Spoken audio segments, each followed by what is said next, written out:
केंद्रीय कर्मचारियों के लिए बड़ी खबर सामने निकलकर आ रही है।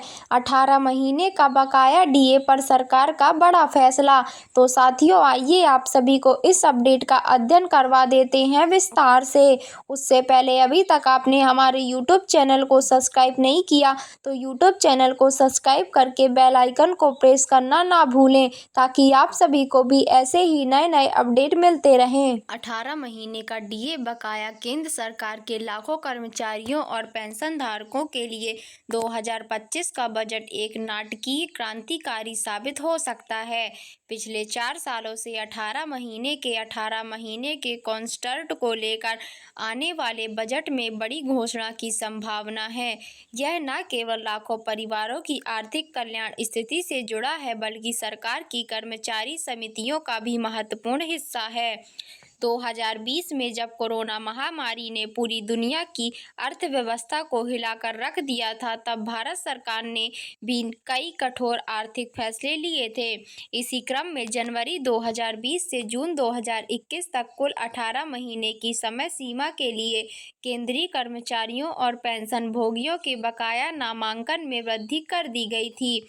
यह फैसला उस समय देश की गंभीर आर्थिक स्थिति को देखते हुए लिया गया था। सरकार ने स्पष्ट रूप से कहा था कि यह एक दर्शनीय व्यवस्था है और इसकी समीक्षा की जाएगी। हालांकि उस दौरान जो डीए की वृद्धि होनी चाहिए थी, उसके कर्मचारियों को आज तक कर्मचारी नहीं मिले। महामारी की समाप्ति के बाद विभिन्न केंद्रीय कर्मचारी संगठन इस मुद्दे को सक्रिय कर रहे हैं। राष्ट्रीय स्तर के कर्मचारी यूनियनों ने कई बार सरकार के समक्ष अपनी मांग रखी है। इन न्यायशास्त्रियों का कहना है कि यह राशि कर्मचारियों का वैध हक है और यह लाभ संगत नहीं है। कर्मचारी विद्वान ने कई प्रत्यक्ष प्रस्तुतियां दी हैं, प्रदर्शित की गई हैं कि सरकारी अधिकारियों से बातचीत भी की है। उनका तर्क है कि वर्तमान में जब स्टैट्यू रेट में लगातार वृद्धि हो रही है, तब यह प्रोडक्ट रिसर्च इकोनॉमिक अपने पोर्टफोलियो को कम करने में महत्वपूर्ण भूमिका निभा सकती है।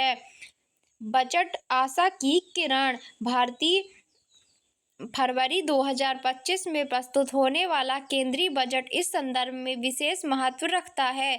यह प्रधानमंत्री नरेंद्र मोदी के तीसरे कार्यकाल का पहला बजट होगा और राजनीतिक विशेषज्ञों का मानना है कि इसमें कर्मचारी हितैषी की घोषणा हो सकती है। विश्वसनीय दस्तावेज के अनुसार वित्त मंत्रालय में इस मुद्दे पर गंभीर विचार विमर्श चल रहा है। कई कलाकृतियों की समीक्षा की जा रही है और इस बात की संभावना बढ़ रही है कि बजट में इस मुद्दे का समाधान पेश किया जा सकता है। वर्तमान भारत की आर्थिक स्थिति 2020-21 की तुलना में काफ़ी बेहतर है। जीडीपी की वृद्धि दर में सुधार, बेहतर राजकोष की स्थिति और कम बेरोजगारी दर के कारण सरकार के पास अब वित्तीय स्थिरता है। इन सभी चित्रों को देखते हुए डीए एरियर की समस्या का समाधान संभव नजर आ रहा है। सरकारी अधिकारियों का मानना है कि अब समय आ गया है जब कोविड काल में कठोर निर्णयों की समीक्षा की जाए। कर्मचारी कल्याण को प्राथमिकता देते हुए इस उत्पादन का भुगतान किया जा सकता है।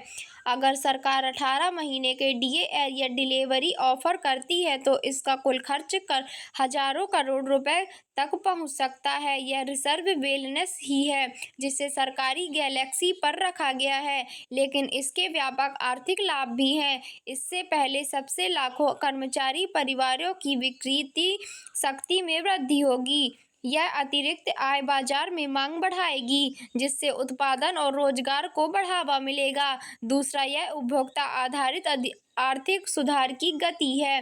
तीसरा, यह निर्णय सरकार के कर्मचारी हितैषी छवि को मजबूत इरादों और प्रशासनिक व्यवस्था में सकारात्मक लोकतांत्रिक बनाएगा। यदि सरकार डीए एरियर डिलीवरी का निर्णय लेती है तो इसके वितरण की प्रक्रिया भी जटिल होगी। सबसे पहले प्रत्येक कर्मचारी और पेंशन भोगी के लिए गणना करनी होगी। इसमें उनके वेतन स्तर, सेवा अवधि और डीए की ग्रेड का सही वितरण शामिल होगा।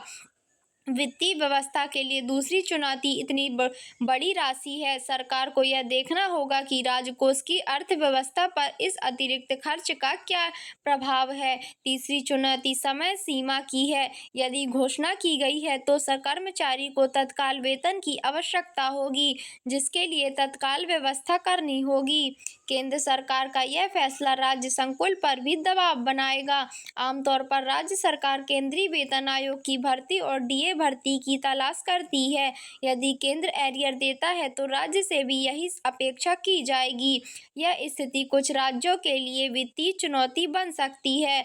उत्तर प्रदेश के राज्यों के लिए जो पहले से ही आर्थिक तंगी से गुजर रहे हैं। तो साथियों, यह अपडेट आपको पसंद आई हो तो चैनल को लाइक, सब्सक्राइब एंड शेयर जरूर करें। मिलते हैं ऐसी ही नई अपडेट के साथ। तब तक के लिए धन्यवाद। Thank you for watching.